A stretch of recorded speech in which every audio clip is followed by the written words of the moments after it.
Hello everyone, welcome to JCC English. I hope कि आप सब लोग अच्छे होंगे। तो फ्रेंड्स, ट्रांसलेशन जीरो से एडवांस लेवल तक पढ़ाया जा रहा है, जिसमें यह पार्ट 59 है। पूरे पार्ट को अगर आप देखना चाहते हैं तो प्लेलिस्ट में आप जा कर के पूरे पार्ट को जीरो से लेकर के एडवांस तक सीखेंगे। भी आपका पार्ट 59 है। अभी चल रहा है आपका लक्ष्य या उद्देश्य सूचक वाक्य, ऐसे वाक्य जिसमें एम या पर्पज को शो करेगा। ठीक है, तो आज हम क्या सीखने वाले हैं, किस प्रकार के वाक्य का ट्रांसलेशन सीखेंगे, जानने के लिए करते हैं आज की वीडियो को स्टार्ट।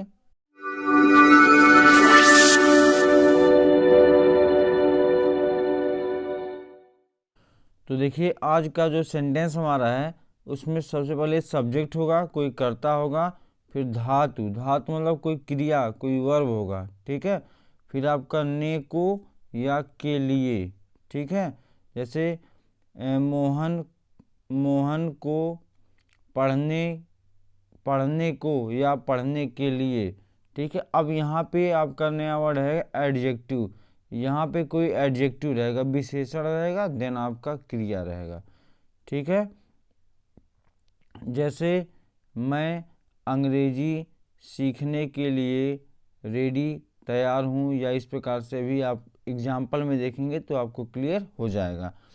इसको आपको इंग्लिश कैसे बनाना है, सब्जेक्ट लिखना है, वर्ब बी यूज करना है, मतलब is, am, are, was, were.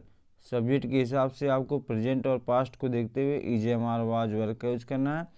Then आपको एडजेक्टिव लिखना है, ये वाला जो विशेषण है। फिर आपको वर्ब जो लिखना है इन्फिनिटिव, यानी आपको टू लगाना है और टू के बाद वर्ब का फर्स्ट फॉर्म लगाना है, इस तरीके से। ठीक है, तो चलिए एग्जाम्पल के थ्रू अब देखते हैं क्या है, कैसे है।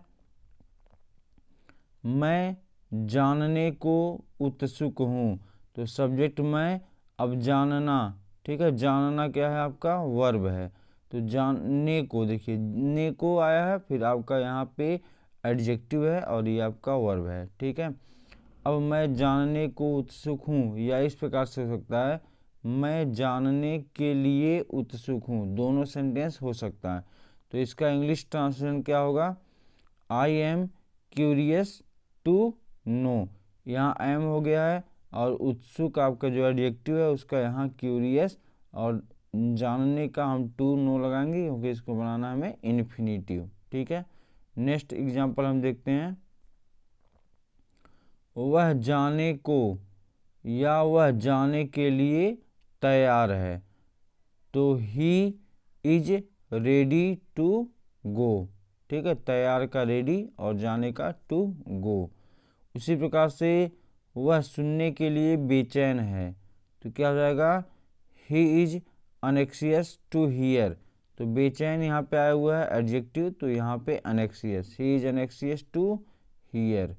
नेक्स्ट एग्जांपल देखते हैं। वे सीखने को इच्छुक हैं, तो they are eager to learn. वह अंग्रेजी सीखने को तैयार है, तो वह तैयार है, he is ready to learn English. Next है, वह ज्ञान प्राप्त करने के लिए इच्छुक है, तो he is eager to get knowledge. Same उसी प्रकार से कुछ और एग्जांपल। मैं तुम्हारी मदद करने को तैयार हूँ, तो I am ready to help you. Next, वह देखने के लिए बेचैन है, तो क्या हो जाएगा, ही इज अनेक्सियस टू सी। उसी प्रकार से मैं उसका नाम जानने के लिए उत्सुक हूँ। ठीक है, मैं उसका नाम जानने के लिए उत्सुक हूँ, तो इसका हो जाएगा I am curious to know her name. मैं उसका नाम जानने के लिए उत्सुक हूँ।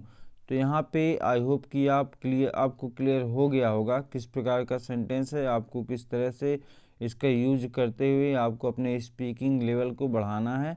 और आपके लिए आज का जो सेंटेंस दिया गया है, मैं स्कूल जाने को तैयार हूँ, इसको आप हमें कमेंट के माध्यम से, ठीक है, कमेंट के माध्यम से आप बताइएगा कि इसका ट्रांसलेशन क्या होगा। और वीडियो कैसा लगा आप हमें बताइएगा। अगर आपने अभी तक चैनल को सब्सक्राइब नहीं किया हुआ है तो प्लीज़ चैनल को सब्सक्राइब कर लीजिएगा। मिलते हैं हम आपसे कुछ इस तरीके के ट्रांसलेशन के लिए अगले पार्ट में देखते हैं हम क्या सीखेंगे। तो आज के लिए बस इतना ही, मिलेंगे हम आपसे अगले पार्ट में, तब तक के लिए थैंक्स, गुड बाय।